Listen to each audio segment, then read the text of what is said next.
收看 ZPH， 我是大吴。长长由于学业的原因呢，今天先不出镜了。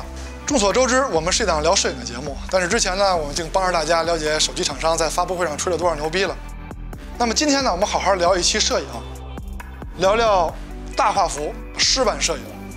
那么我也不装了，我说一下我的身份啊。我自幼留学法国就读于欧洲知名的凡尔赛艺术学院，后来呢又跟随俄罗斯摄影大师深造摄影。如今呢，回到国内，开了一间摄影工作室，胶囊图像研究所。你们知道雍和宫吗？知道国子监吗？知道五道营胡同吗？知道安定门内吗？就在这儿，我买了一四合院做我自己的摄影工作室。你能别吹牛逼了吗？小心打雷劈你丫嘴！那行吧，那我就不吹了。那么欢迎今天的真正的主角蔡老师。大家好，我是蔡腾。这位呢就是蔡老师啊。刚才我说的那些光环，什么自幼留学法国呀，后来又跟随俄罗斯知名摄影大师深造啊。哦，对了，人家还是苹果的资深摄影顾问。这些光环其实都是人家的。这个，先澄清一下这个摄影工作室，这个四合院可不是买的，是租的。我现在呢就在这个摄影工作室里，用这种老相机，用传承170年的摄影技术给大家拍照。我手里呢正好有一张蔡老师拍摄的湿版摄影作品，你们看着它是一张照片是吧？其实里边就是底片，就是一张这么大的底片。摄影里有一句话叫底大一压死人，你们看这个底有多大？湿版摄影呢，就是从制作底片开始是从制作底片开始，然后拍摄、显影，最后装裱，一张摄影作品就完成了。那也就是说，湿版摄影它是独一无二的，它没有底片，底片就是照片，对吧？对，这每张照片都是手工的，所以它不能复制。哇塞，这个魅力这个 DIY 的这个乐趣应该也是很大的。那么今天呢，我们就由蔡老师操刀然后带领我们了解一下什么是湿版摄影，什么是大画幅湿版摄影。在数字时代的今天，0和1的数据已经取代了由银离子承载的摄影技术。可能很多人都已经忘记了，照相也应该是一件很有仪式感的事情。下面放一些蔡老师拍摄的湿版摄影作品，不多只是冰山一角。每张照片不仅包含着手工的技艺、情感的温度，还记录着曾经的故事。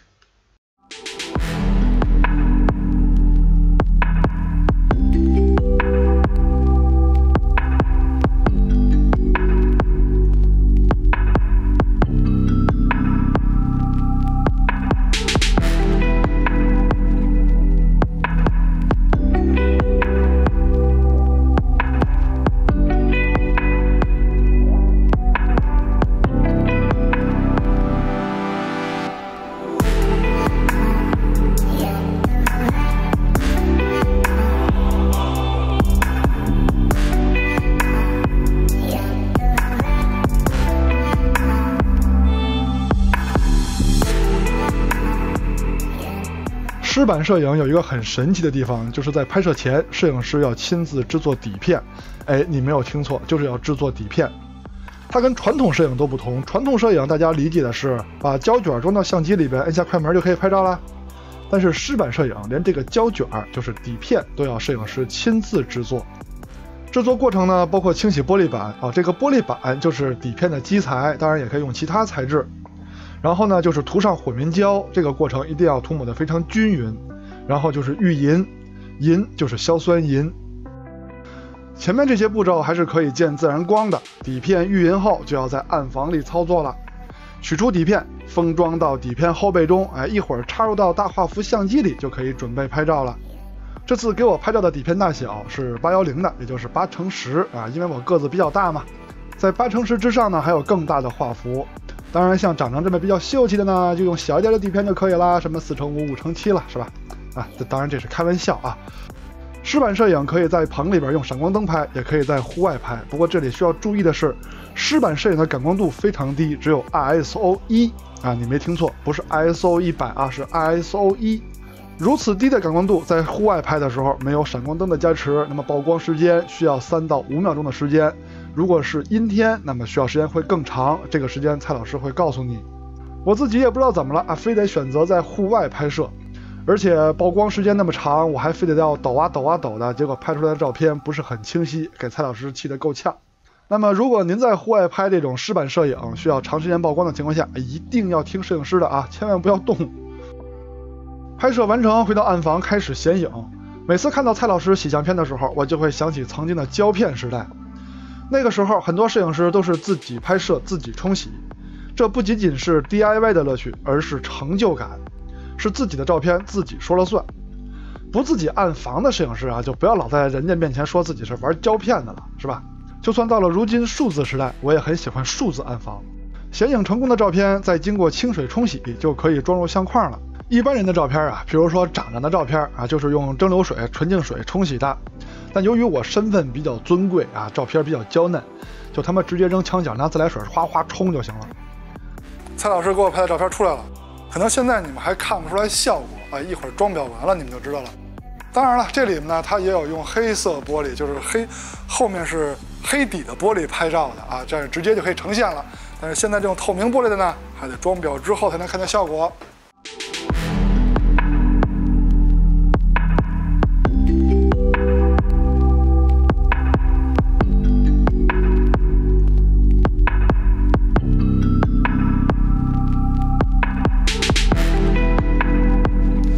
浅景深的效果，当时你想我离墙多近呢？离摄影设备很远，居然还有这种浅景深的效果，真是太美轮美奂了。工作室的气氛很好啊，毕竟我花钱买的四合院，环境能差得了吗？没事的时候，我就在这儿和蔡老师的团队一起聊天，教他们摄影，帮他们提高。你能别吹牛逼了吗？看到这儿，你们应该知道什么叫做大画幅了吧？但是这儿还有比大画幅更大的底片，比如说我手里举的这幅画，它不是画啊，它是底片。还有这张更大的，是不是很神奇？有机会我们再慢慢介绍。下面我们简单的采访一下蔡老师。那么到了后半段了，我有几个问题想问一下蔡老师啊。那么第一个问题就是，您当初是怎么想的去法国学摄影的呀？我是本科是学艺术的，然后去法国上学的时候还是学艺术去的美院，然后还是学艺术。对，个偶然的机会在学校里发现，哎，有一个暗房啊，然后但是我自己还挺喜欢的，也挺感兴趣，就开始琢磨着去做这个，因为他那边没有那个专业的这个概念，所以你去那个学校以后，你所有的这个设备、所有的工作室你都可以随便串。就比如说学油画、学雕塑、学什么，你都可以在学业期间你都可以学。对。其实这个专业就是艺术类专业，它并不是摄影专业、油画专业、雕塑专业。对。明白。但是您国内不太一样啊，明白。但是您在法国留学期间，就是您主要还是深造的摄影。对，慢慢的就很快的吧，应该说很快我就转上就是纯摄影了。明白。那咱们问下一个问题，就是您当时在留学时候学的这个摄影技术啊，就学习的这些东西，跟现在生活中或者是工作中用到的区别大吗？差不多吧，可以这么说。因为当时那个法国美院，它是培养艺术家，你要去培养一套自己的一个系统。明白。所以它没有任何实用性，包括后来去给人拍照、做视频之类的，就是这个技术什么的都不是在学校学的。明白。那么下一个问题呢，就是跟您手上这些黑色的颜色有关了，就是因为这个做湿版摄影啊，它是显影液啊什么的啊，做底片呀都要自己 DIY 亲自来，这些会在手上留下这些黑色的印记，是吧？但是咱们年轻人平时工作之余，你会出去啊喝个酒啊、聚个会啊、见个新朋友啊，那么这些黑色的东西它又洗不掉，会不会对您的生活有些什么影响啊？经常会有人问哈，说哎，你这手上怎么回事？你是那个又修车了还是怎么着？就他会说就奇怪嘛啊。但实际上这个黑色确实是不容易洗掉，它是那个我们湿版摄影里面用的那个硝酸银。硝酸银是一个无色无味的一个透明的液体，但是它如果你不小心沾到皮肤上、沾到手上，它就会腐蚀你的皮肤，你也没有任何的痛觉。然后当你发现的时候就手黑了。明白。对。是过几天就没了是吧？对那听说那个火棉胶也是挺危险的，对吧？对，湿版摄影呢，它也叫湿版火棉胶摄影火棉胶这个东西易燃易爆。易燃易爆，对所以不太建议大家自己在家里这么捣鼓。对，没错。其实我们都知道这些配方啊，但是在我们节目里之所以没有展现，就是为了不让大家自己跟家捣鼓这些啊。如果大家有兴趣呢，可以跟像蔡老师这种专业的摄影师一块来做这些事情，千万不要在家自己捣鼓啊。然后下一个问题呢，就是您在法国学的摄影，它肯定是一个综合系的啊。然后我也知道您什么徕卡的数码设备啊，其他的数码设备啊，其他的各种相机啊、胶片机啊，包括拍立得什么您都有。那为什么要选择如此大、如此重的这种湿版摄影设备来当自己的这个工作室的摄影主力器材呢？首先啊，我会觉得这个技术可能比较少有人会。然后显得比较酷吧。确实酷，确实酷。然后效果也比较好。它的，我是从画面，就是画面质感和其他的任何介质的是不一样的，它有它的独特之处。确实。对，所以这是我一直追求的这么一个画面呈现。那其次就是，你说那个相机比较大，得到一个更大的照片，然后比那个细节更丰富的这种照片的话，你只能用这个更大的相机。明白。而且这个大底大相场，它的这个背景虚化非常的牛，对吧？非常厉害。对，其实就是更有这种突出主体的这种感觉。是的。越大的画幅，它的在你的镜头光圈够大的情况下，它背景的虚化效果更强，它可能更适合于拍人像，更容易体现出来这个人的这个精气神的状态。就是您也知道啊，现在这种什么婚纱影楼啊、人像影楼啊，他们用的都是数码设备了，对吧？那你对他们这种所谓的摄影机构有什么看法吗？看法我没什么看法，这个是市场需求啊，就大势所趋，也没什么好说的，就大家各拍各的嘛。就是你要在婚纱影楼，你可能半小时、1小时，你能拍上千张就出去了啊，没错，快餐式摄影嘛，是吧？对。但在我们这儿，就是你可能1小时只够拍1张。所以你这个时候，大家就是不管是摄影师也好啊，那个顾客也好啊，大家都对这个照片的那个期待就非常高，投入感也高。是的，严肃摄影，可以这么说，是吧？就是您对这每张照片的投入，期许，是吧？这些都是跟那些快餐式摄影有本质不同的，对吧？对。情感上这些东西确实是不一样的。效率在这摆着嘛。确实您也对他们也没什么看法，没什么意见，就是各拍各的，是吧？对。行。那么还有一个问题啊，就最后一个问题，就是你也知道，就现在拥有一台数码相机很简单，而且手机的成像质量呢也是非常的好了，一天比一天好。是。那么喜欢摄影的人会越来越多，就摄影爱好者会逐天的增加。那么你对这些摄影爱好者初学者作为一个摄影的从业者资深的摄影师，你有什么想说的吗？咱也不是忠告啊，就是一些可能有点建议吧。建议就是首先我不怀疑大家对摄影的热情哈，但这个热情可能就是会逐渐那个衰退嘛。